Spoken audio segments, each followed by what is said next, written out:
this is kind of a concise packaging of some of the culture wars, because it was touched upon when a certain bishop took the stage at the inaugural ceremony. So Johnny MAGA says this woman should never step foot in the National Cathedral again in any capacity. The audacity to pull something like this. All right, so here she is. Ask you to have mercy upon the people in our country who are scared now. There are gay, lesbian, and transgender children in Democratic, Republican, and independent families, some who fear for their lives.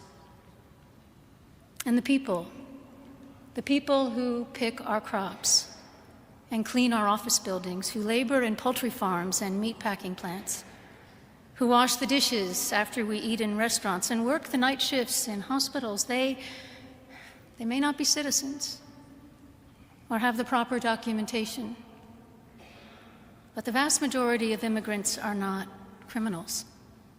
They pay taxes and are good neighbors.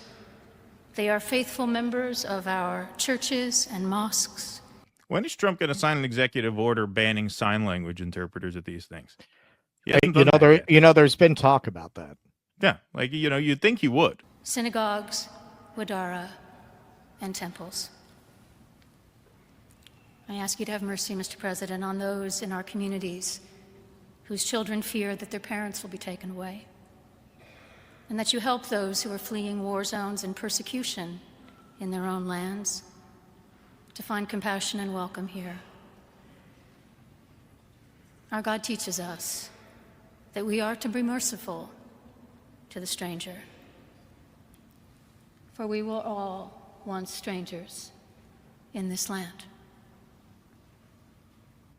All right, so that was the part that would later invoke the ire of Donald Trump, but this is pretty hilarious footage, so we get to see this in real time. We get to see, this is like the Big Lebowski, the reaction shots to when Jesus comes over and you see, Walter and the dude and Donnie sitting there looking at him with this very blank stare. Here's Donald Trump, Melania, J.D. Vance, and Usha looking on, hearing this lecture from her. In the name of our God, I ask you to have mercy upon the people in our country who are scared now. There are gay, lesbian, and transgender children in Democratic, Republican, and independent families, some who fear for their lives. Trump must have forgotten he's Hitler now. He doesn't have to take this shit. He's already president.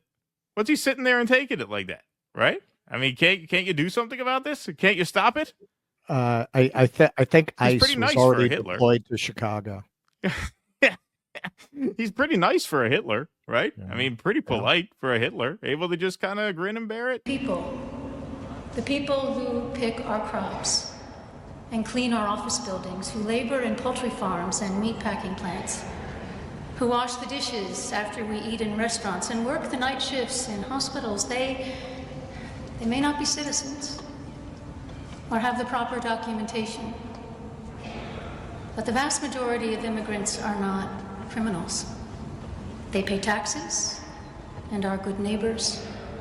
They are faithful members of our churches. Don't forget, wasn't it Amy Klobuchar who planned the inaugural ceremonies? Didn't she have a big hand in this? Because she spoke here. Maybe this was a setup. Maybe this was a plant. Because it comes there and in pretty confrontational terms. That's my question. Is this like the regular bishop? Did they bring her in just to troll Trump?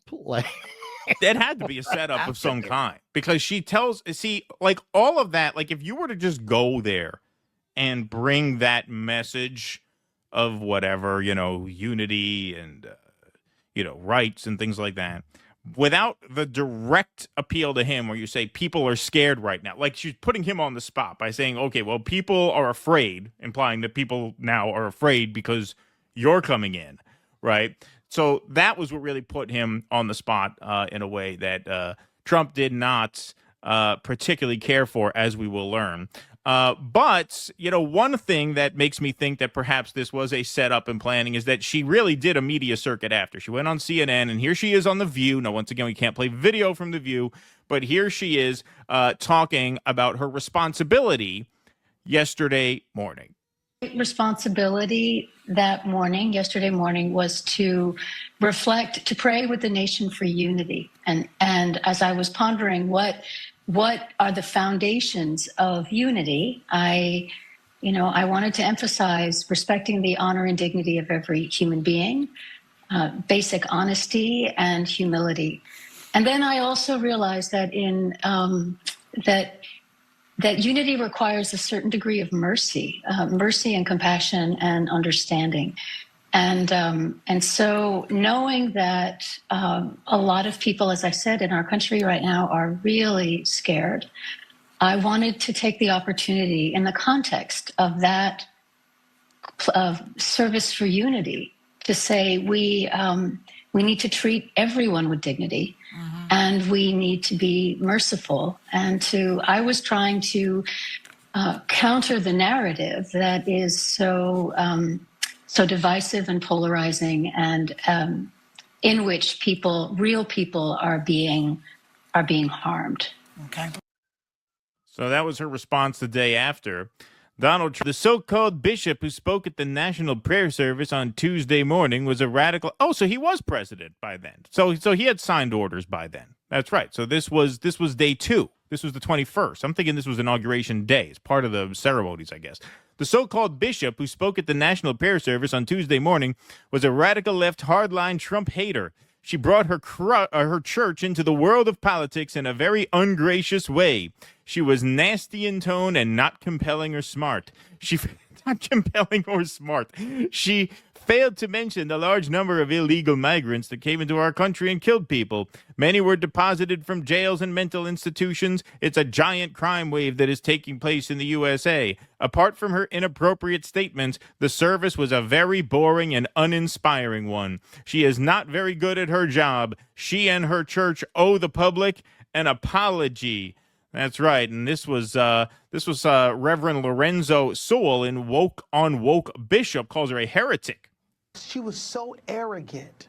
The way she didn't even acknowledge the President of the United States of America. She had an opportunity to minister the gospel. Instead of that, she is a heretic. She should never be allowed to preach the message of Jesus in her life, because she's not even talking about Jesus. This is why no one's going to these. Yeah, this is why these denominations are dying, sadly. As I understand, Episcopalians, without getting conspiratorial, they're like 1% of the population, but I think 11 presidents have been Episcopalians. They're like a pretty elite cohort, right, who tend to be like more socially liberal. They're like the Davos of Christianity.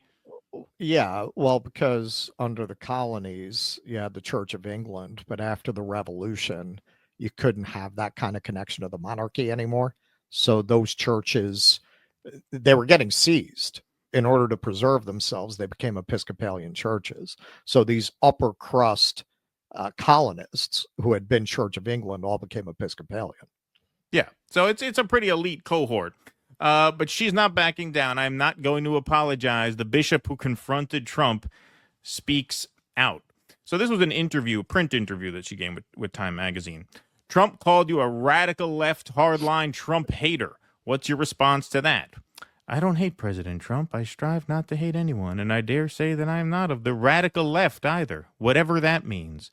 That is not who I am. No, you certainly are not. He said you're not very good at your job. That's for other people to judge, so he is certainly entitled to his opinion. And he said you should apologize. Will you apologize? I am not going to apologize for asking for mercy for others. Anything else? I think it's all of us, I think it's not about me. It's about the kind of country we're called to be. And that's why I did my best to try and speak to present an alternative to the culture of contempt, and to say that we can bring multiple perspectives into a common space and do so with dignity and respect, and that we need that. And the culture of contempt is threatening to destroy us, and I'm getting a little bit of taste of that this week. Well, yes, there is a culture of contempt. This is what we've kind of been talking about over the course of this show. All of this austerity breeds a culture of contempt. And if you do not address that, then the culture of grievance, the culture of resentment, and the culture of contempt is what's obviously going to emerge as the dominant cultural strain that then defines the politics of the era.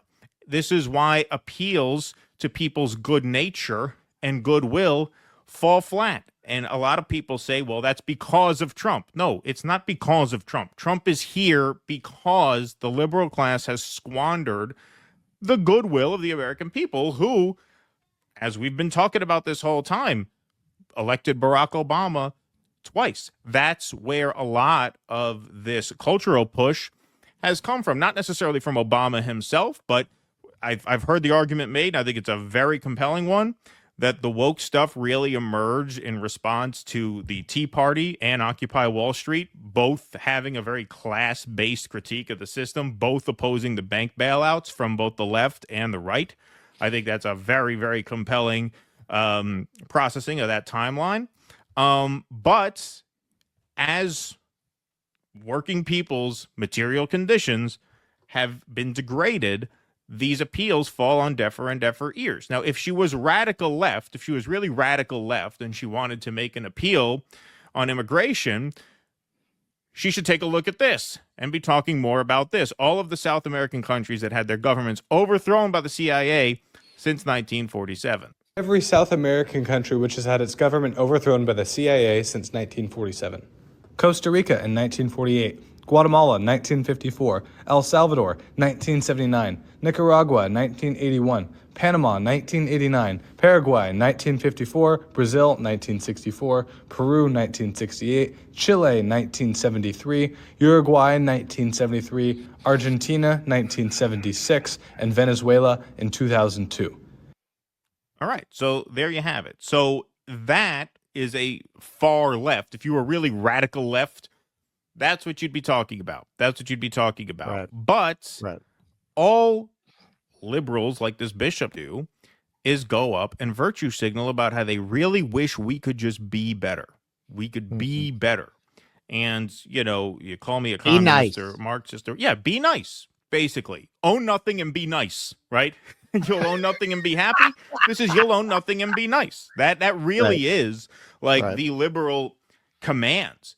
And they really demand that of the public, that you will be nice to each other. You will be tolerant of each other, even as your conditions devolve year after year after year with no apparent change, no matter who comes to power, no matter what they promise you. And that, of course, leads you to this place. And, you know, so of course she got some backlash for this because that's the only thing you could get. It's the only thing you could get. If you're going to single out the president and say, hey, people are afraid that you're in power, and so you better be nice. Well, what did we talk about? We've talked about a lot in this show about the collapse of the liberal project, right? And so this really kind of sums up everything we're talking about with these executive orders, whether it's gender, whether it's DEI, whether it's the ICE roundups that are happening right now as we speak. It is a collapse of the liberal command to us that we just be nice to each other, that we just accept each other.